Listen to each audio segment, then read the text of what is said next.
Fala, galerinha! Vocês que estão acompanhando aí as nossas videoaulas, né, de geografia aqui para o oitavo ano. Lembrando que nós já conversamos sobre agricultura moderna na América e na África. Se você não viu o vídeo, volta aí. E hoje nós vamos dar prosseguimento aqui na página 9, 10, 11, até o final, não sei, até o final dessa apostila eu pretendo gravar. Tá? A gente pode fazer um breve comentário sobre este pequeno artigo aqui, né? A África testa seus limites de salto no desenvolvimento, e o foco hoje mesmo vai ser outras modalidades de agricultura e até finalizar essa apostila. Então, fica aí, dá o like, compartilha não, só dá o like e se inscreva no meu canal. Muito obrigado, eu sou o professor Luiz e roda a vinheta, diretor. O diretor sou eu mesmo, então eu vou rodar a vinheta.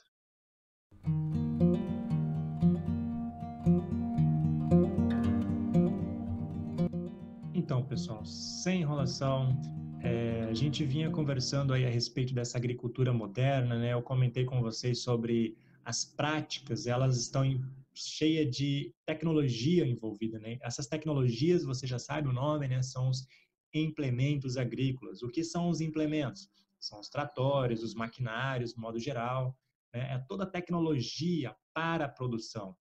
Lembrando também que a questão da agricultura moderna, tem muitas controvérsias, tem pessoas que defendem com unhas e dentes, tem pessoas que condenam a prática. É claro que a gente sabe que com a tecnologia nos possibilitou um grande aumento de produção, ou seja, o campo tem uma alta produtividade. A produtividade não significa necessariamente que nós tenhamos que ter um aumento da área para produzir. Hoje nós conseguimos produzir muito mais em uma área menor, por conta, né, de todas essas tecnologias. Por exemplo, né, antigamente, a soja, por exemplo, ela tinha um pé de soja, dava determinada quantidade de grãos de soja. Os caras contavam os grãos da soja, certo? Hoje em dia, um pé de soja mais que dobrou essa quantidade de grãos, ou seja, você tem uma área menor produzindo muito mais do que antigamente. É claro, isso graças a toda essa tecnologia. E aí a gente vai baixando aqui, né, na página 8, pulando para a página 10, eu separei alguns trechos aqui para vocês. Muito interessante também. Lembrando aqui, né, esse aqui é um drone, ele está fazendo aqui muito provavelmente uma investigação, né, uma fotogrametria. Isso serve aí principalmente para agricultura de precisão, que eu havia comentado também no vídeo passado. Então, hoje os recursos, né, eles são muito bem aplicados. Não há nada de gastos. O campo, né, ele é tão tecnológico que o maquinário, né, toda essa investigação antes de plantar, né, com o uso de softwares, análises estatísticas, faz com que você não tenha nenhum tipo de desperdício, né? Por exemplo, se eu tiver uma lavoura lá muito grande, eu não preciso pulverizá-la com veneno em toda a lavoura, né? A gente vai pulverizar apenas aonde tiver algum tipo de foco, né? Chamado de pragas, né? Que na verdade os insetos estão aí na natureza há muito mais tempo e do ponto de vista, né, da agricultura, podem ser pragas. E aí até os drones mesmo vão lá e pulverizam só aquela parte que está com algum tipo de problema. Ou então vai lá e água só a parte que está seca, né? Tem todo o monitoramento do solo para ver a quantidade da umidade do solo. Então, todas essas práticas nos levaram a um ganho de produtividade. Quando vocês verem essa palavra produtividade, lembre-se, aumenta, né, a quantidade da agricultura, porém o espaço, ele, né, não necessariamente ele também vem aumentando. Então, significa que não porque a gente está produzindo mais que a gente tem que desmatar mais. Não é isso. Só que também tem outras controvérsias. A gente vai ver isso um pouquinho mais para frente.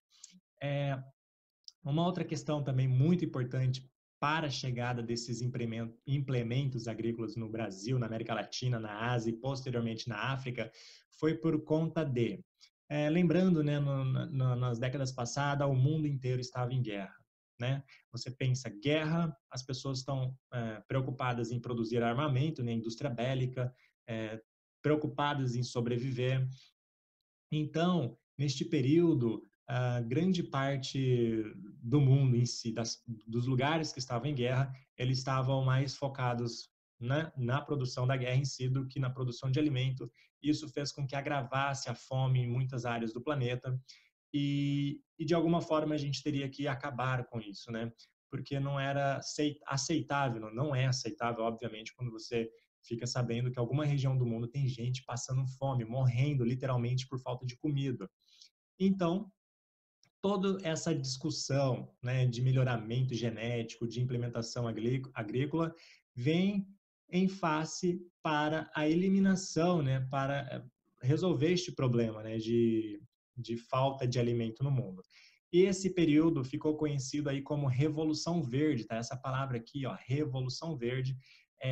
A Revolução Verde inicia-se no Brasil, por exemplo, na década de 60, só que as coisas vão, né, acrescentando, vão acelerando mais a partir aí da década de 70, quando os maquinários começam a chegar em peso mesmo. O que é a Revolução Verde? Basicamente, né, o mundo estava em guerra, acabou a guerra, né, em 1945, obviamente, você já deve ter estudado isso em história, só que o que aconteceu, né? Os países desenvolvidos começaram a observar os países periféricos, né? Que são aqueles países que estão à margem, né? Os países subdesenvolvidos, como o Brasil, a maioria dos países da África, os países da América Latina, no modo geral. E aí falaram, olha só, esses caras eles têm tantas áreas aí para produzir, né? A gente poderia ajudar eles, né? Para eles aumentarem a produtividade, para a gente conseguir acabar com a fome no mundo. Ah, legal, bacana, né? Uma atitude boa, bonita. Só que chega esses implementos, começa a chegar maquinário, vem chegando para o Brasil, chega colheitadeira, chega trator, chega fertilizante, chega adubos químicos, um monte de coisa vai chegando. Na contramão disso, a gente gera um outro problema, né, que é o chamado de êxodo rural, que você já deve ter estudado também, né, tanto em geografia quanto em história. Então, ocasiona o êxodo rural. As pessoas que trabalhavam no campo, as famílias que estavam no campo, elas passam a ser substituídas por essas máquinas e vão para as cidades. Ela chega na cidade, obviamente, ela só sabia atividade rural, muitos nem sabia ler e escrever, vai para a cidade, o que acontece? Desemprego. Aumenta aí o número de desemprego no campo. De fato, nós temos, né, um avanço na produtividade, se produz muito mais comida do que a capacidade até mesmo de consumi-la, e a gente observa o quê? Que a fome no mundo não acabou. Por mais que nós tivéssemos tudo isso, a fome no mundo continua. E aí eu pergunto para você, por que isso? Nós produzimos tanto alimento e ainda tem lugares no mundo que não chega esse alimento. Esse é um grande problema do mundo, né? O Brasil, nessa década de 60, ele foi visto como um celeiro do mundo. Literalmente, essa era a palavra para o Brasil. O que é um celeiro, né? Onde você armazena alimento, a comida, né? Armazena os grãos, celeiro. Então, o Brasil era o celeiro do mundo. O Brasil, ele recebeu muitos implementos agrícolas. Causou problemas internos? Causou. Êxodo rural é um exemplo. Resolveu o problema da fome do mundo? Não necessariamente, tá? Obviamente que houve sim um barateamento no preço dos alimentos. Porém, mesmo assim, você precisa de dinheiro para comprar esse alimento, né? Tem muitos países na África que a renda mensal, a renda diária, né, na miséria extrema, quem está na linha da miséria, é menos de $1 por dia, né? Com $1, beleza, que hoje o dólar está quase R$ 5, né? Mas com R$ 5 você sobrevive durante o dia? Com R$ 5 dá para você. R$ 5 você compra 6, 7 pães. Nada mais que isso. Aí você vai viver de pão, né? Então é uma questão muito delicada. Então a Revolução Verde é isso, gente. A Revolução Verde ela tem as suas controvérsias aí, tem os pontos positivos, né? Que é um ganho na produtividade, porém, né? Tem outros pontos mais negativos também.